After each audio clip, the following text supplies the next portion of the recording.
Good evening po sa lahat. Welcome po sa ating live devotional program ngayong gabi.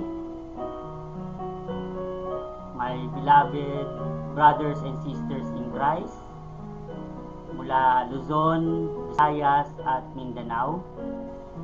Likewise po sa ating mga kapatid, kaibigan, at mga kasama po sa gawain ng ating Panginoon saan mang dako ng mundo.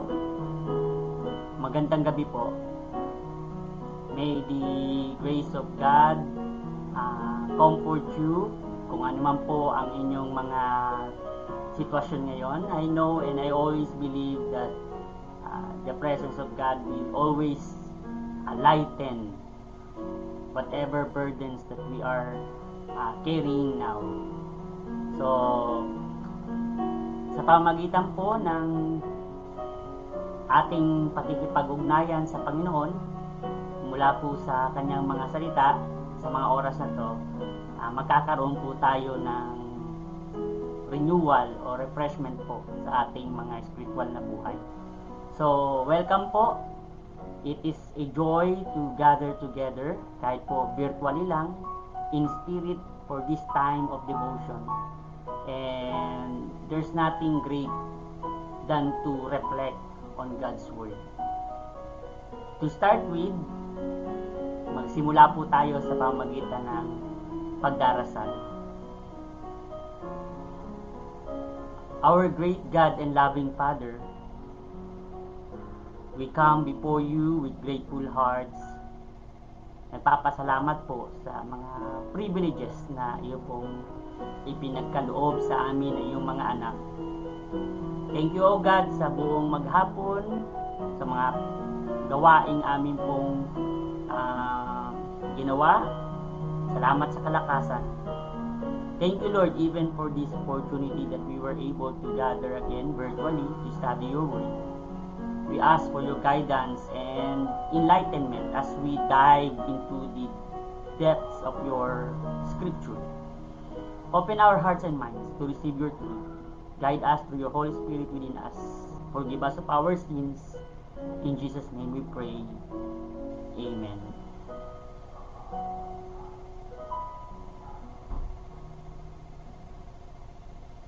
Alam ko po sa mga oras na ito ay ang iba po ay nasa banig na po, na mahinganan at matutulog na.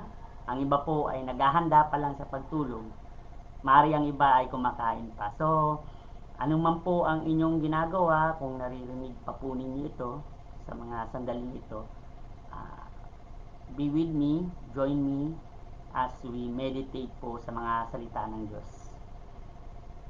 The main verse po ng ating devotion tonight can be found dyan po sa 2 Timothy chapter 1 verse 12. Dito po makikita natin na diniklara ni Apostle Paul ang napakagandang mga salita.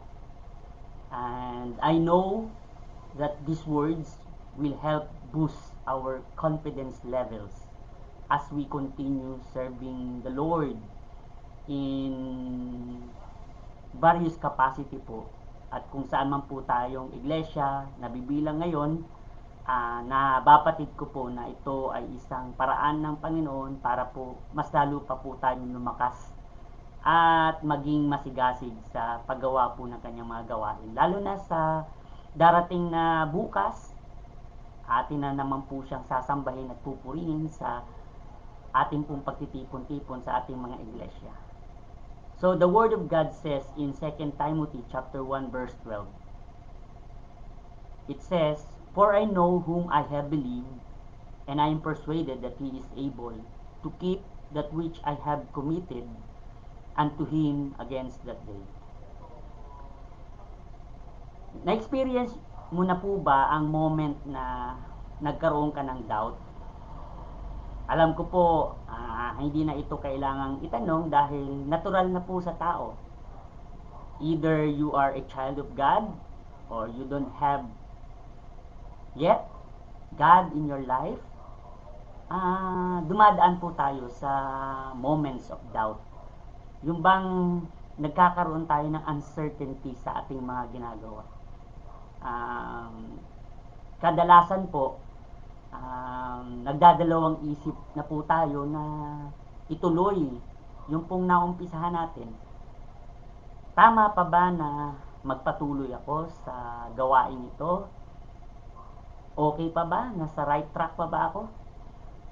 I am feeling that after long time ng pagbibigay ng aking panahon at oras at lakas sa mga bagay na ito, parang nararamdaman kong instead na sumigla, bakit parang kabaliktaran?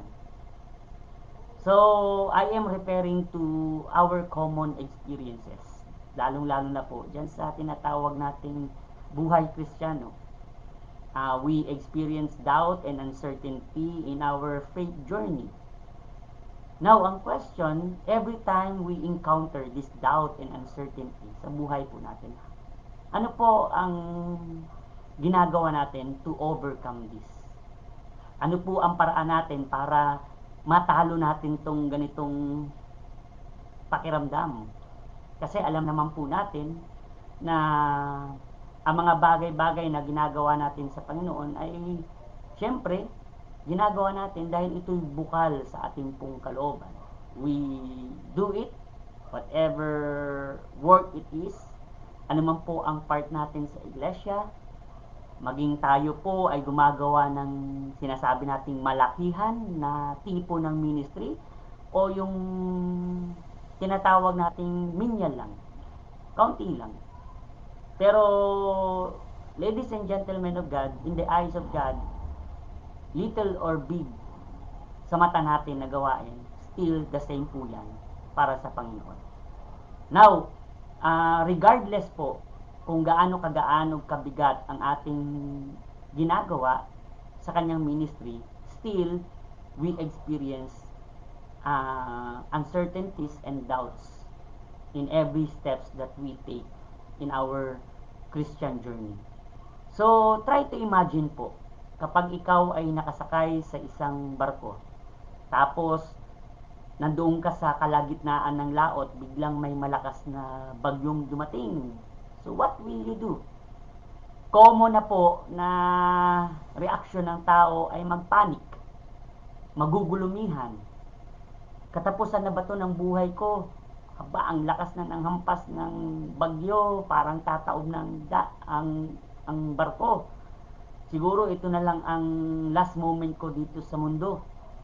So, di ba, yan po ang kadalasang reaction natin when we feel in danger.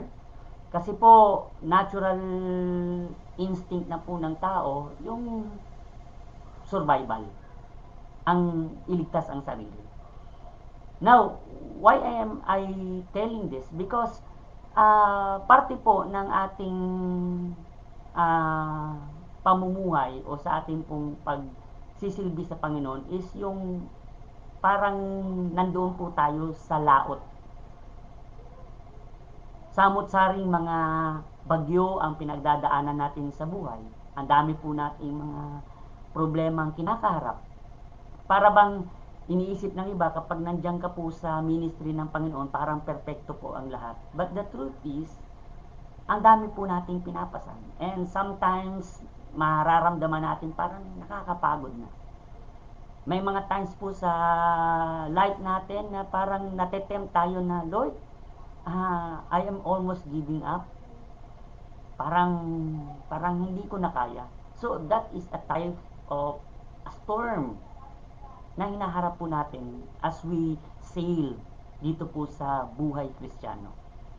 Now, despite the raging winds, tapos itong mga crashing waves na hahampas po sa atin, if there is unwavering confidence dyan po sa puso natin para sa Diyos, sabi nila, hindi po tayo pwedeng matinag.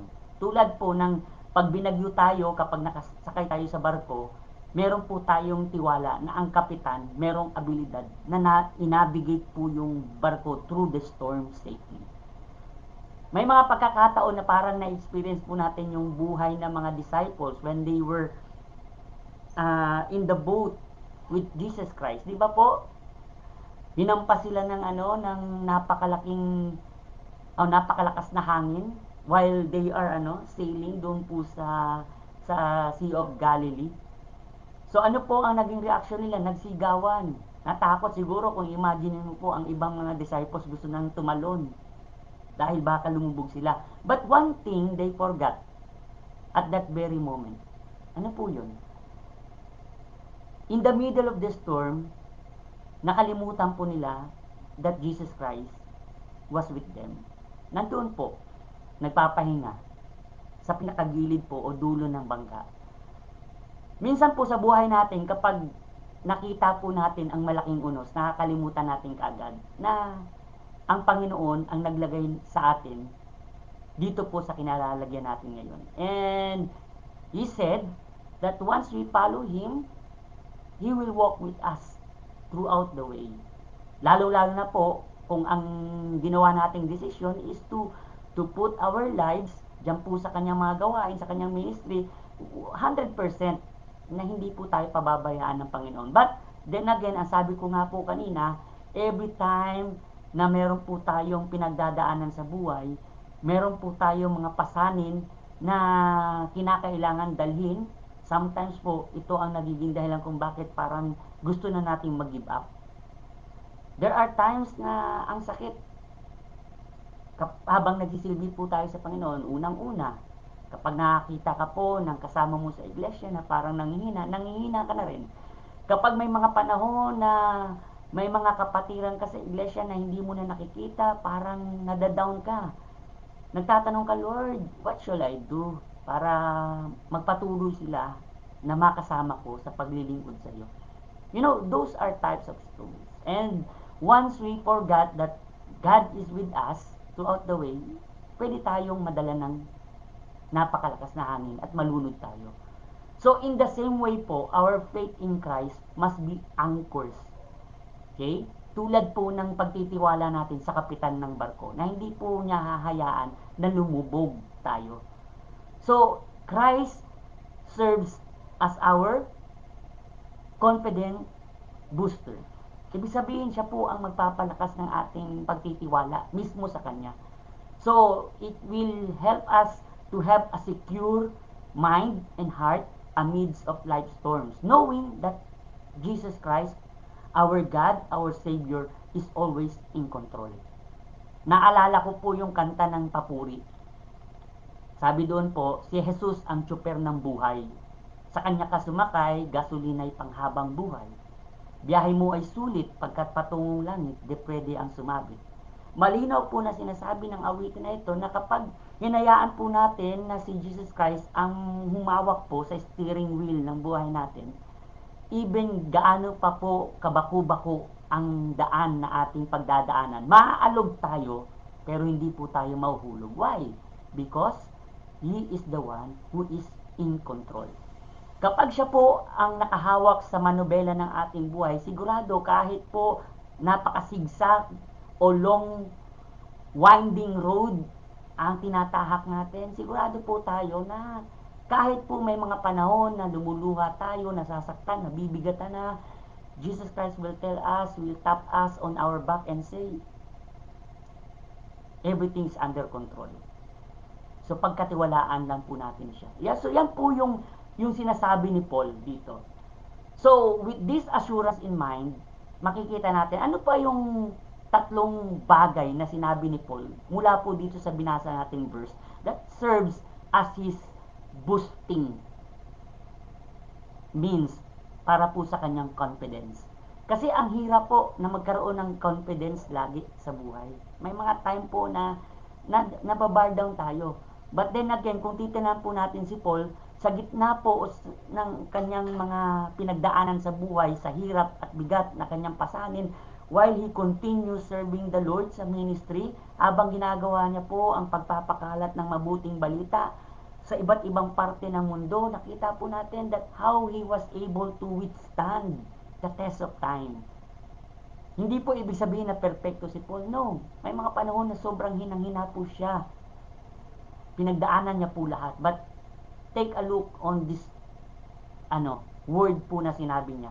This serve as his boosting, okay, power. Kaya nga po ito ang sinabi ko kanina, how can we have this kind of confidence like Paul? So tatlo po na paraan. There are 3 key points from Paul's statement that can strengthen our faith. Once we face a lot of things na pwede pong mag-waver ang ating pananampalataya sa Diyos while we follow Him and serving Him in a various ministry po kung saan tayo belong. So ano po yung unang makikita natin? Una po dyan na paraan that boosts the confidence level of Paul is, tingnan po natin yung first phrase. For I know whom I have believed. Yan po ang unang statement niya.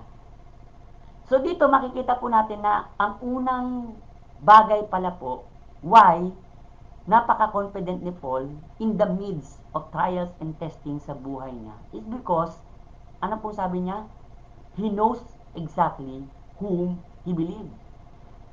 Kapag kilala mo kung sino ang sinusundan mo, kapag kilala mo kung sino yung pinaglilingkuran mo, tiyak po sa sarili na kahit mayroon tayong bigat na pinagdadaanan sa buhay, mga problema na hinaharap, okay, hindi po tayo babagsak o tutumba. Why? Because ang sinusundan po natin o ang pinaglilingkuran natin ay hindi po tao. Paul's confidence stemmed from his intimate knowledge of Jesus Christ. Kapag kilala po natin si Jesus Christ, sigurado po na manghina man tayo, pero darating po sa punto na mare-refresh tayo uli. Why? Because Jesus Christ Himself will help us to stand again. Will help us to regain the strength na kinakailangan natin. So, just as Paul knew Christ personally, we too must deepen our faith diyan po sa ating Panginoon. In what way? By cultivating a personal relationship with Him. Napakaganda po, unang-una, para po matiyak natin kung sino at sigurado tayo sa Panginoon na ating sinusundan. We must have a personal relationship with Him. Kasi hindi po natin pwedeng makilala ang Diyos kung wala po tayong relasyon sa Kanya. Diba, sinabi po sa Biblia na ang tao po dahil sa kasalanan, na-separate tayo sa Diyos. And because of that sin, hindi po tayo marinig ni makita. No, ayaw man pong tumingin ang Panginoon sa atin because what He sees in us ay ang kasalanan. But thanks be to God because through Jesus Christ, we were able to what? To regain again yung pong relasyon natin sa Panginoon. When the day when we accepted Jesus Christ as our personal Lord and Savior, nagkaroon po tayo ng intimate relationship with God. So yung ito pong pagkilala, ito pong statement dito ni Paul na he knows Jesus Christ is not a matter of knowing Him by name. Hindi po. Mas deeper pa po dito. Kapag meron po tayong tao na kilala, na sikat, pero hindi po niya tayo kilala, okay, on the other hand, wala po yang silbi. So we just only know them by name. Pero kapag ang tao po ay kilala ka at kilala mo rin siya, ibig sabihin, merong posibilidad na magkatugma ang inyong mararamdaman. So sa ating pong spiritual na buhay, okay, ang pagkilala po sa Panginoon ay kinakailangan magsimula sa pamamagitan po ng pagtanggap sa Kanya. So we can establish this kind of intimate relationship with God, okay, the moment we receive Jesus Christ as our personal Lord and Savior. Sa ganyang pong pagkakataon, magagawa po natin yung sinabi ni Paul that we can call Him Abba Father.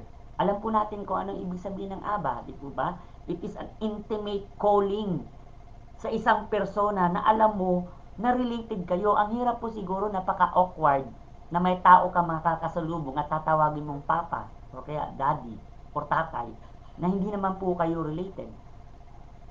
So, ibig sabihin po, napakahirap na tatawag ka sa Panginoon at hihingi ka ng tulong. In the first place, wala kang relasyon sa Kanya. So sa madaling salita, ang unang panawagan po ng Panginoon para ikaw ay makatanggap ng kalakasan, ng boosting ng iyong confidence, kinakailangan personally sa buhay mo, you have a relationship with God. Okay. Philippians chapter 3 verse 10, ito po ang sabi ni Paul, that I may know Him and the power of His resurrection and the fellowship of His sufferings, being made conformable unto His death. So everybody, okay, is expected, and it was actually the desire of God na magkaroon po ng interest ang tao na tulad ng interest ni Paul na makilala ang Panginoon, hindi lang sa isang napaka-fleeting lang po, okay, mababaw na pagkilala, kundi the most intimate and deepest knowledge of God, because God did not make Himself secret, okay, or mysterious sa atin po. He revealed Himself. Saan po? Diyan po sa kanyang mga salita. Alam po natin ang kanyang attributes. Kilala po natin ang kanyang character. He is the God who always there, who will help us in times of troubles. But it can only be experienced by those who have a complete trust diyan po sa kanya. Kinakailangan po ng isang tao na maranasan po yung kapangyarihan ng buhay na meron tayo dyan sa Panginoong Jesucristo. And it will only happen, again, if we receive Jesus Christ as our personal Lord and Savior. That is the point of reference of having an intimate relationship with God. And with that, masasabi po natin sa ating sarili na hindi ako pwedeng matumba sa aking paglaban sa buhay, sa aking pagpapatuloy sa pagsilbi sa Panginoon, because I know whom I have believed, like Paul. He's not just Jesus Christ. He is my Savior. He is my life. He is the source of my strength. So, sa Kanya po lahat nakasalalay ang kalakasan na hinahanap natin sa buhay dito sa mundo. Pangalawa po, bakit napakataas po ng confidence level ni Paul? Not only because he knows whom he believes. Ang sabi po niyan sa statement niya, di ba? And I am persuaded that he is able. So he know whom he believed, Jesus Christ, his Savior and Lord, and at the same time, he is persuaded that the one whom he believed is capable of doing something greater than doon po sa kaya nating ma-imagine na magagawa niya. Ang conviction po ni Paul is based on not on mere belief, but it was a deep persuasion. Kapag sinabi po nating persuasion, malalim po yan. It really prick your hearts. It really absorb your innermost being. Kapag sinabi mo pong you are persuaded that nothing is impossible with God, nasa gitna po ng pinagdadaanan nating uno sa buhay, anuman pong problema ang kinasasadlakan natin ngayon, habang patuloy po tayong sumusunod sa Panginoon at gumagawa sa kanyang ministry, patuloy po at aktibong nasa ilalim po ng kanyang presensya, gumagawa po ng mga gawain niya diyan sa loob ng iglesia, then we will be deeply convicted that nothing is hard for the Lord. Kapag atin lamang po siyang kinilala at inalam kung ano po yung kaya niyang gawin sa ating buhay. So dito po makikita natin that God is capable of doing something greater, more than na ini-expect po natin.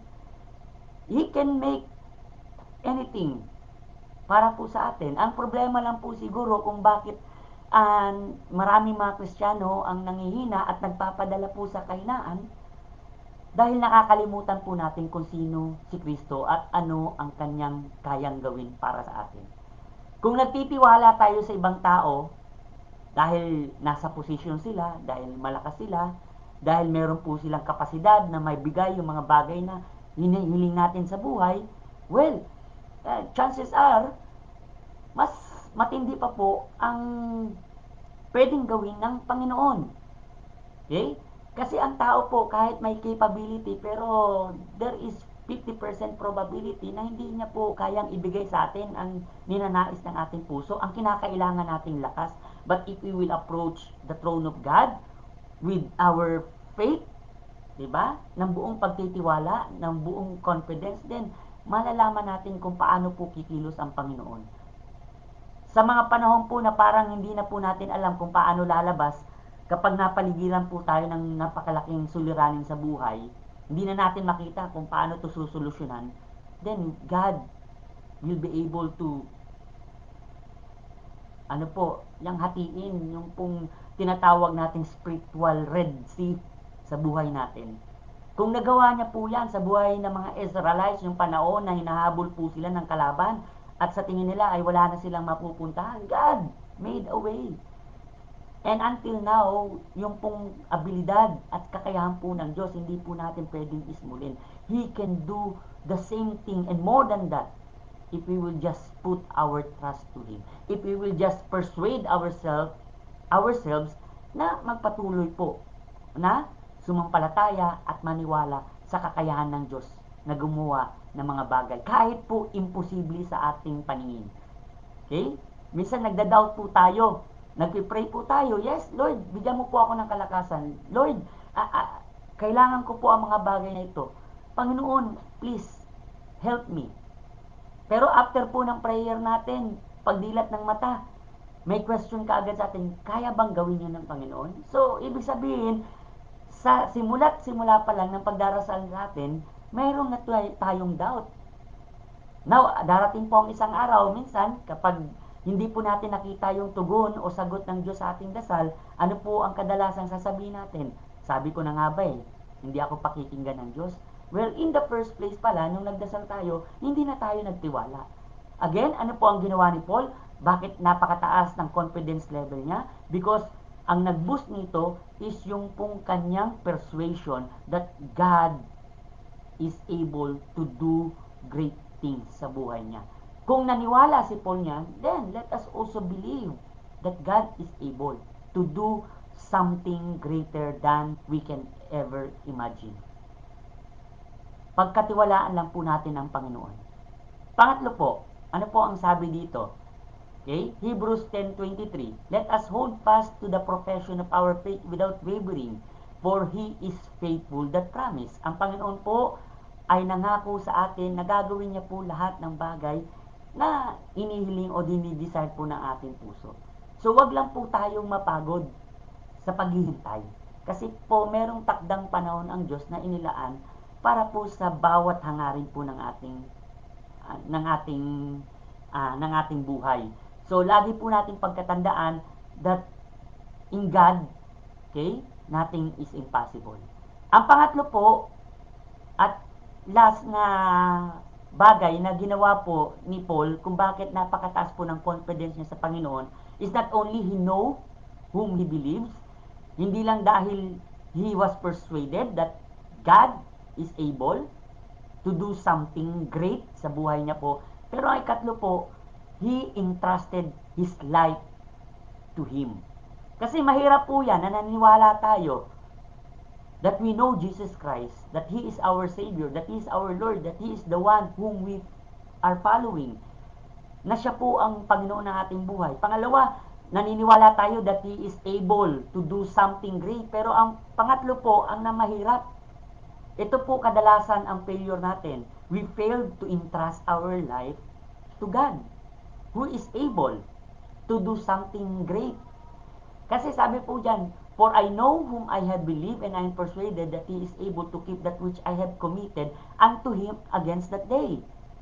Committed, sabi po niya, and which I have committed. So, ibig sabihin, hindi lang po kinilala ni Paul ang Panginoon, hindi lang siya nagtiwala na may kayang gawin ng Diyos, kundi para po mangyari ang lahat ng bagay, sa gitna po o sa likod po ng mga kaganapan sa buhay niya, okay, kinakailangan niyang ibigay ang kanyang buong pagkatao dyan sa kamay ng Diyos. So, Paul entrusted everything. Ano po yun? His present, his future, and even his eternity to the hands of God. So, as believers po, bilang mga anak ng Diyos, bilang mga Kristiyano at membro po ng Iglesia, we are called to commit our lives fully to Him. Wala pong half-hearted na pag-aalay ng ating sarili. If we really wanted to be used by God to comfort us, to do something great po sa buhay natin, then let us put ourselves to Him faithfully.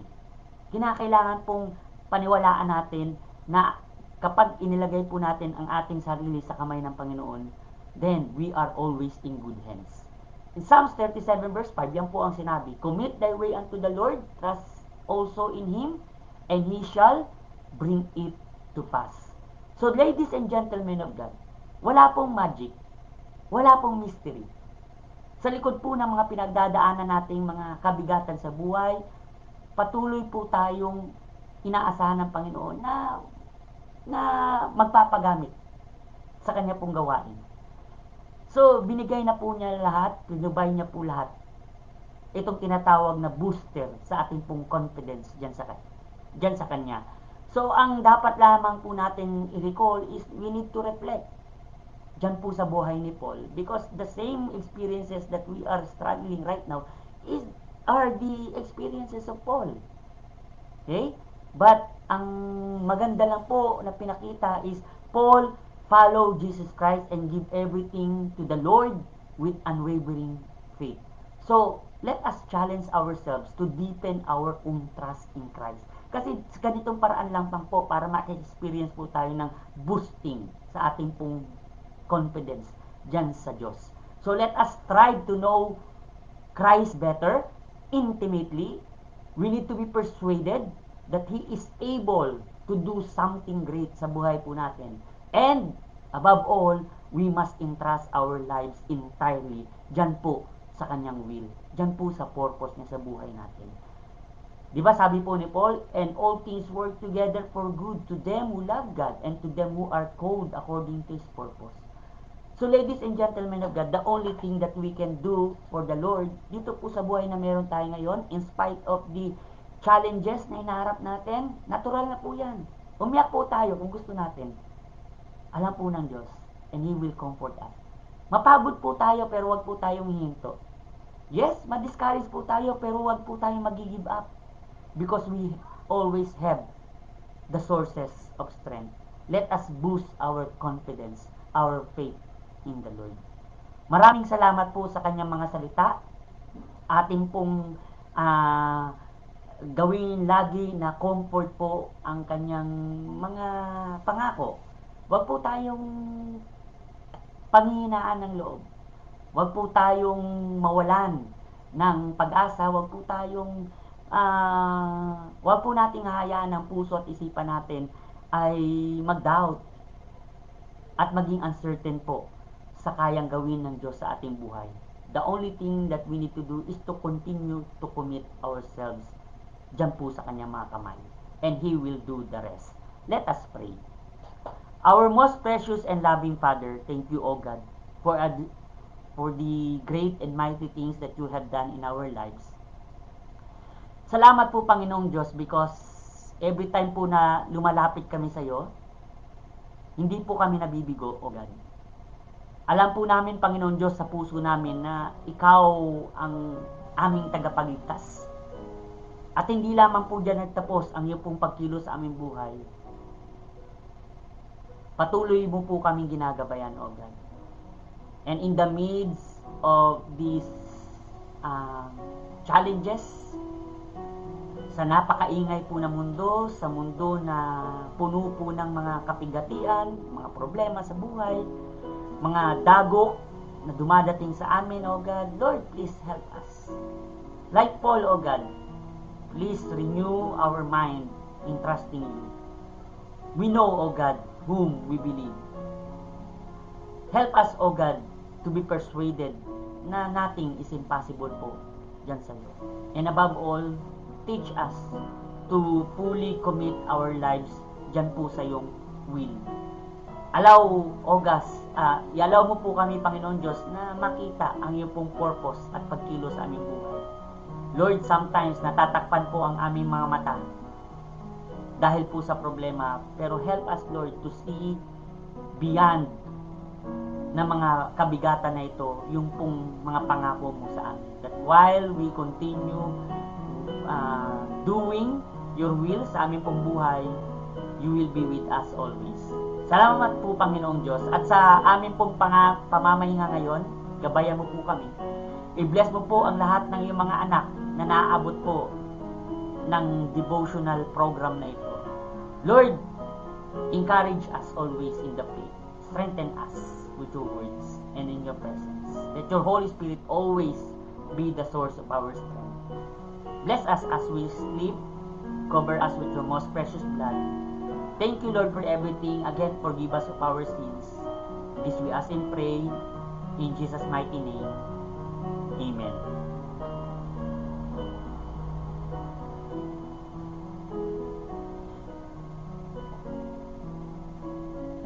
Maraming salamat po again sa lahat ng sumabay sa pagninilay-nilay po ng mga salita ng Panginoon ngayong gabi. Naway magkasama-sama ulit tayo virtually kasama po ng ating Panginoon to deepen our devotions and at the same time para po masigit pa na lumakas ang ating pong pananampalataya dyan sa ating Diyos habang patuloy po tayong naglilingkod sa Kanya dyan po sa mga iglesia kung saan po tayo bahagi o kabilang. Salamat po at God bless us all. May His presence be always with us, and I know and I always believe that the victory is already provided po para po sa ating mga gagawing pagsamba sa Panginoon bukas. Have a good night rest. And to God be the glory. This is our devotional program into His presence. God bless us all.